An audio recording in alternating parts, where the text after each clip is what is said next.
Hey, good evening, everybody. Thank you for coming out, our hearty souls. We appreciate it. Um, we're going to get started right away. This is our 19th season. We're very excited, and hopefully one of these Mondays will have really good weather. For those of you who need to use the facilities across the street, the fire department will let us. Everybody should have a program. Does anybody need a program? Anybody not have a program? All right, so we can get some programs handed out. On the back of the programs are our sponsors, our premium sponsors, and our regular sponsors and our program patrons. We thank them all for their generosity. Next week, so far, we have Vicky Iorio, Robert Savino, and Paula Kersey, and we will have one more person because Jerry Zezima had to move to August 4th, and that's fine. We're looking forward to it. We're kind of going in a little different order than we usually do for something like this, only because I am concerned a little bit about up there. The gentleman that we're going to bring up is, I don't think it's, other than Ada Limon, who went on to become the Poet Laureate of the United States, I don't think we have a more widely published and widely recognized person than our first reader. Ladies and gentlemen, a good friend of the Gazebo, good friend to all of us, Richard Vetere.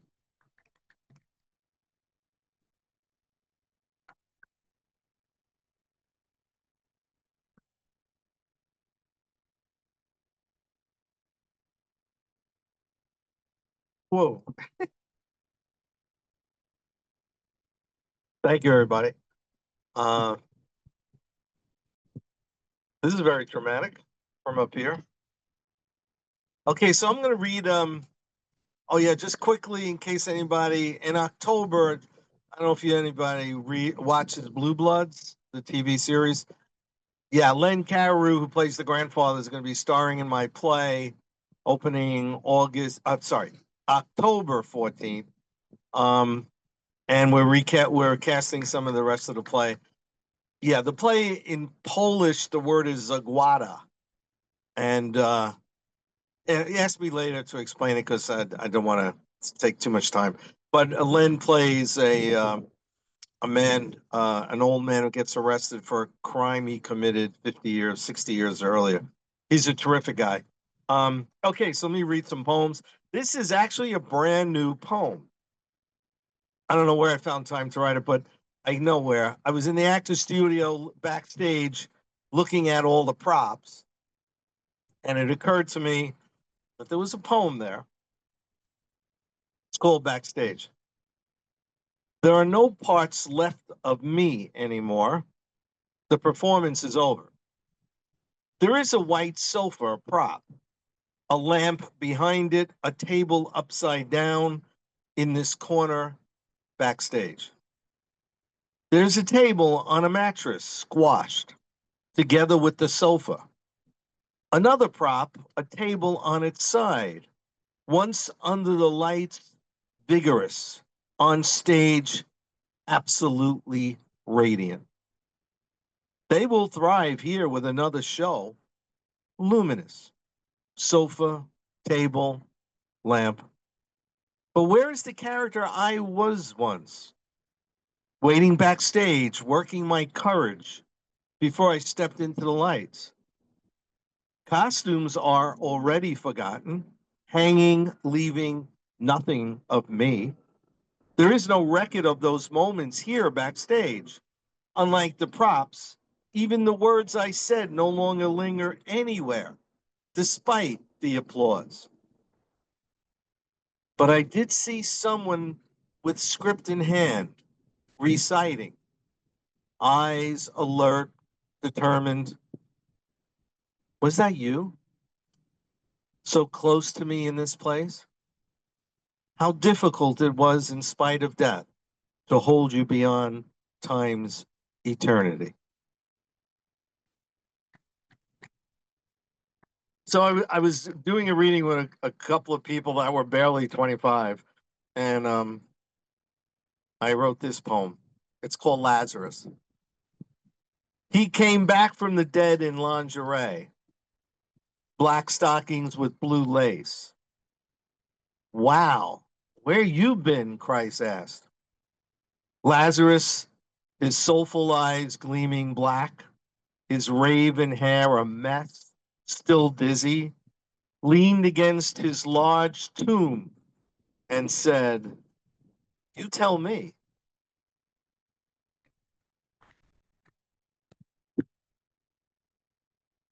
Um, I want to read this poem for my mom, my mother. Okay, that's weird.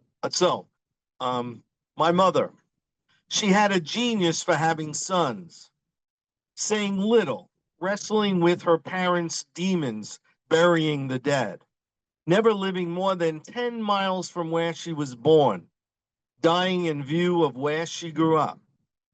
She loved Las Vegas and Florence, Italy, equally, was dreamy eyed every time she visited Alcatraz.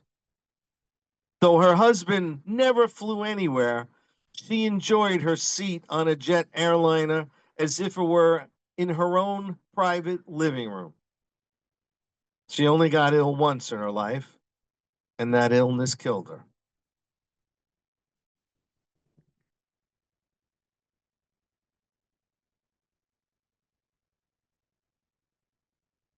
The Romance of Betty Boop. What do I do with you, Betty Boop? Do I take you to the movies or the park? Ride down to the beach after dark? Do I tell you how I long for romance and how love only happens by circumstance? Do I smooth back those short, funny curls so different from all the other girls? Do I buy you a new dress, make you a star, carve I love you in a neighborhood bar? Pretend you were a princess from the past who has found her prince at long last.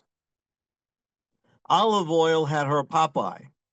She knew what was essential, not spiked heels or perfect lips, but a can of spinach with potential. What do I do for you, Betty Boop? You and me and you, boop boopy doo.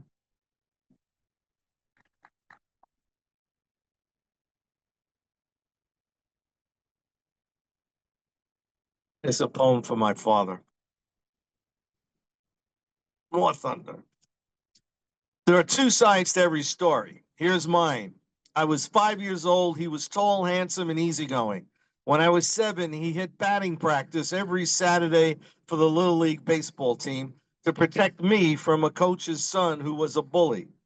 When I was 11, he broke all the rules and brought me hamburgers in the hospital, sneaking into my room in the dead of night with a wild, courageous smile on his face.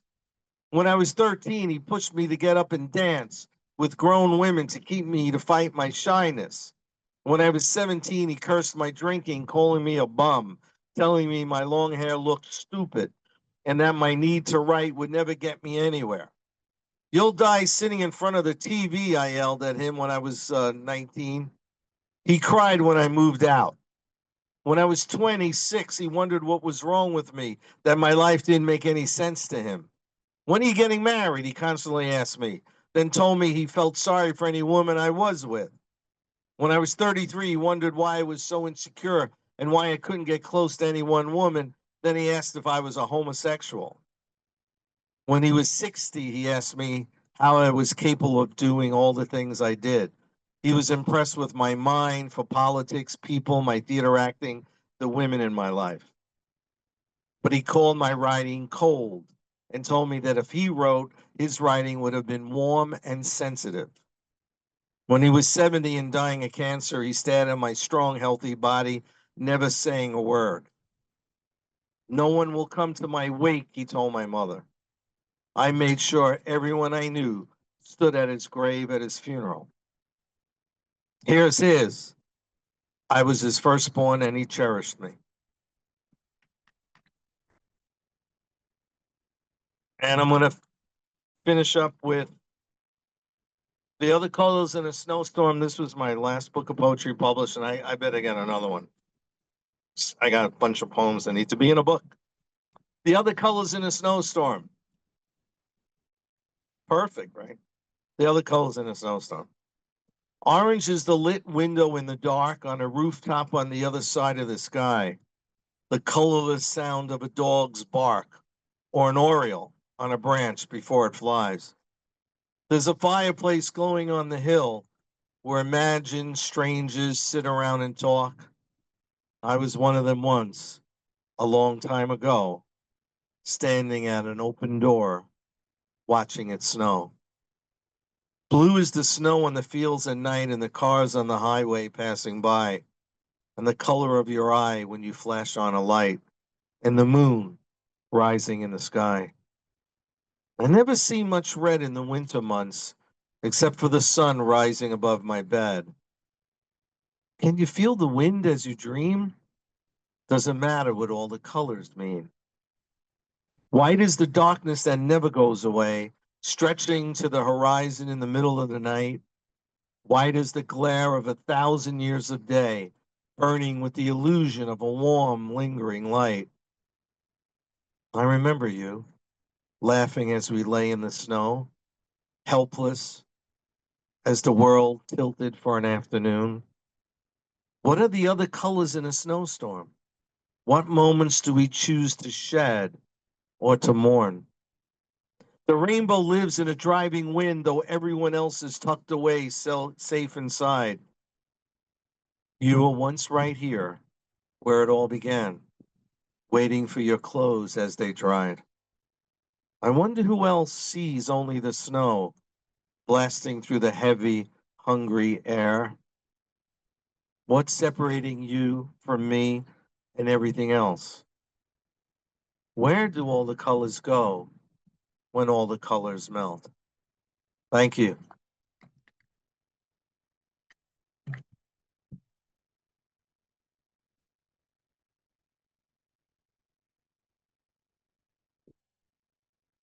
Richard Vetere. Okay, coming up is a newbie here at the Gazebo, who also has a background as a Hoosier.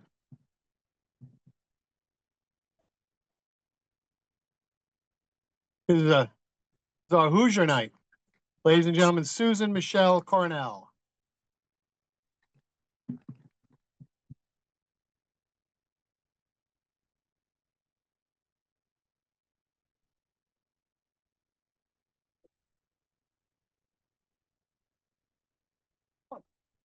Hi, everyone. I hope that the rain holds out. Let's keep it away from us and let's fill the space with poetry. I live in Queens, though I have a lot of connections in Long Island. I have two friends here from Long Island and come out here often. The first poem I'm going to read is from my new book. It's my first book, actually, and it's going to be out in a few weeks.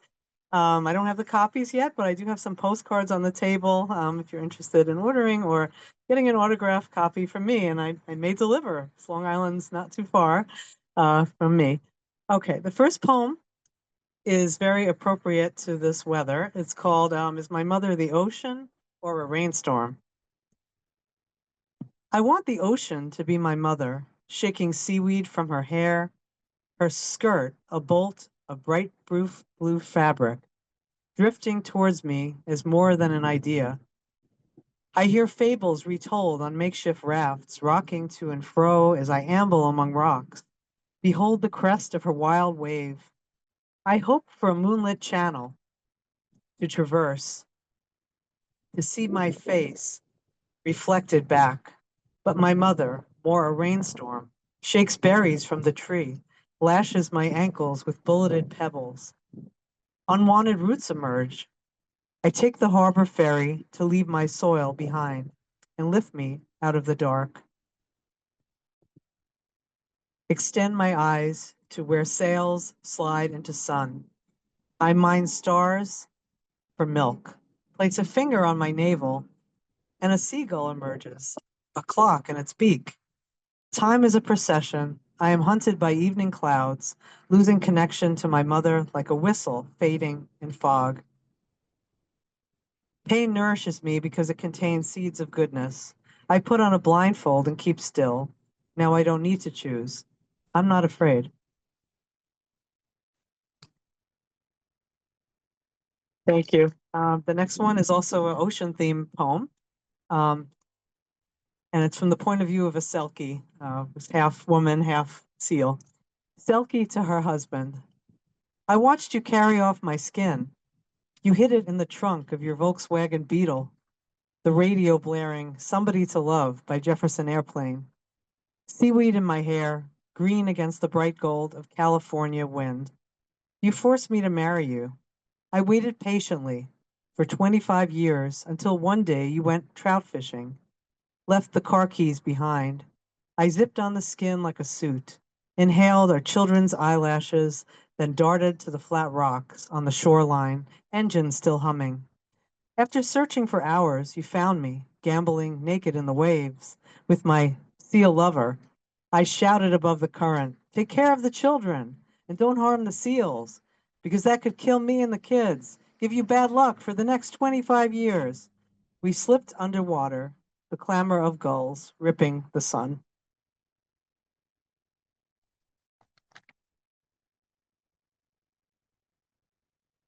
Thank you. The next poem I'm going to read is also from the manuscript, and it's about growing up in Queens as a teenage girl. How easy it was to attempt to mate. On Saturday nights, when my friends and I made prank phone calls from my parents' bedroom as they dozed downstairs by the flickering TV, we were certain that our opening phrase, "Can I speak to your son?" would yield a boy under 21 but over 13. We were virgins dreaming of interlocking tongues, hips that rocked against zipper jeans. On the end of the line, joy upon finding a boy named George, just shy of 16, who agreed to meet by the wetlands on our dead-end street. Lori and I were lookouts as George's fingers engulfed Val's ebony mane. For a long time, they sucked face behind a curtain of reeds. Moonlight blew through opaque sky. Like clouds, they parted as quickly as they merged. Pinpricks of light guiding us back to my room, where we opened a stash of mini liquor bottles, French kissing the backs of our hands. All this practice taught us, years later, that boys still charmed like elephants.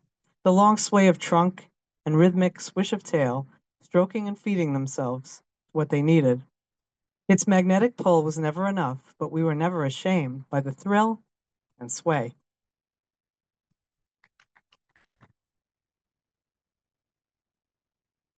Okay, I'm going to read two prose poems now. First one is called Omen.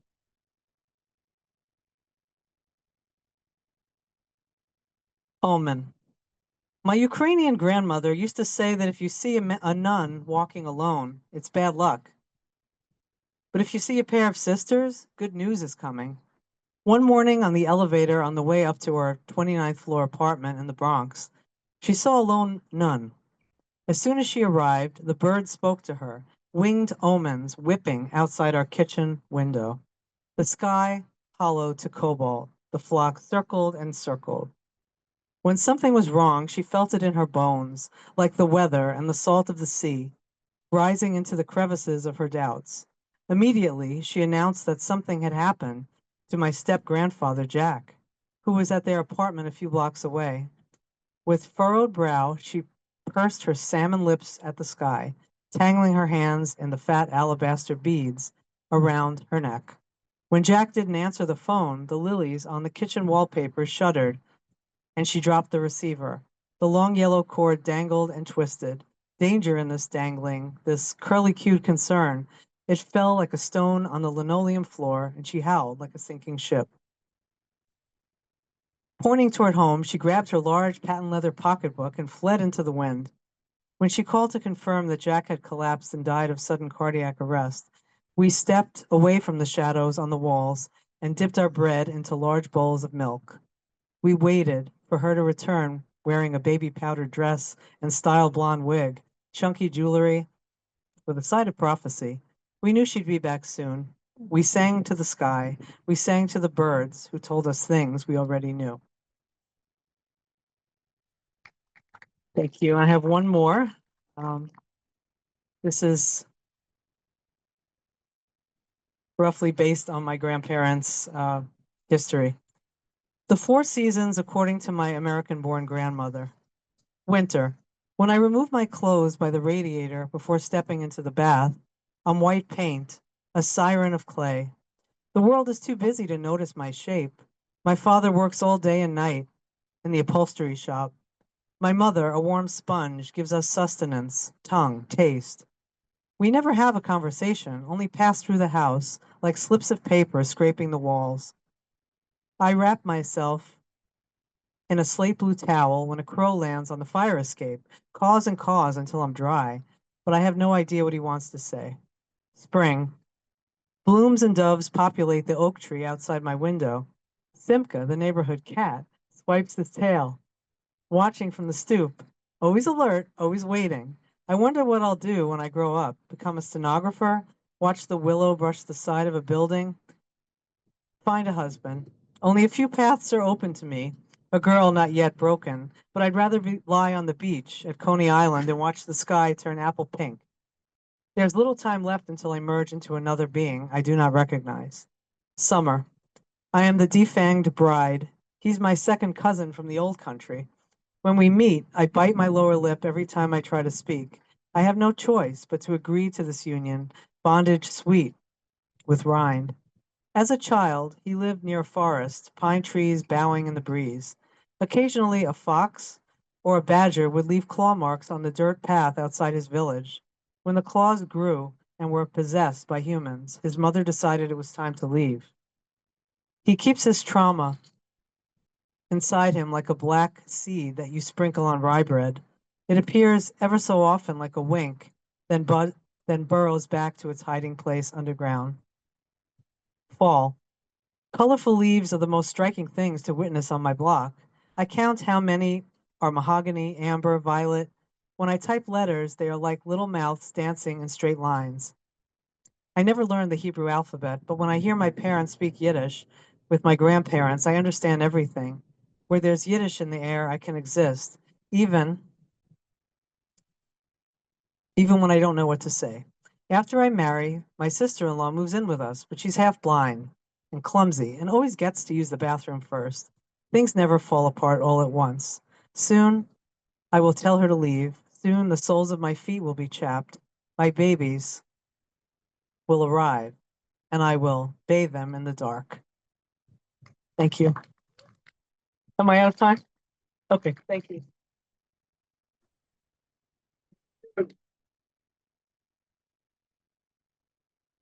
Hey. Susan Coronel. All right, guys, lightning is freaking me out. The weather radar says everything is closing in real close. We're going to reschedule Larry. We're going to reschedule Judy. I want to thank everybody for coming out. Richard, I want to thank you very much for coming out. Susan, thank you so much for pitching in here. We really do appreciate it. And we will see you all next week when hopefully we'll have blue skies.